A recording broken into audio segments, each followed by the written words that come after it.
Македонија одбележува 20 години монетарна самостојност. Нејзини главни карактеристики се стабилен и ценет денар и ниско ниво на инфлација, истакна гувернерот на Народната банка Димитар Богов. Во овие 20 години денарот стана ценета и широко препознатлива валута.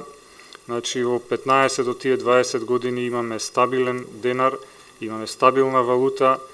Преку одржувањето на стабилната валута во последните 15 години одржуваме и ниска инфлација, која што е споредлива со нивото на инфлација во еврозоната. Гувернерот Богов посочи дека граѓаните имаат голема доверба во денарот и се повеќе се зголемува процентот на заштеди во домашната валута.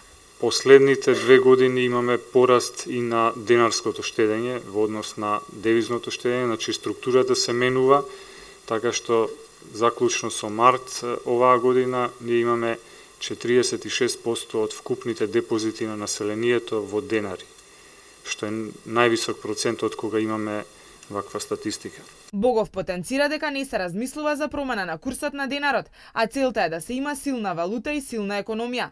Во моментов вкупните заштеди изнесуваат околу 247 милиарди денари, од кои 46% се во денари, а останатите во девизи. А државните резерви се во висина од 2 милиарди и 65 милиони евра. По повод одбележување на 20 годишната монетарна самостојност, во следните неколку денови ќе се одржат свечена академија, конференции и изложби и ќе се доделува награда за најдобро макроекономско истражување. На одбележувањето ќе присуствуваат 50 странски гости од 26 држави и меѓународни организации и 6 странски гувернери.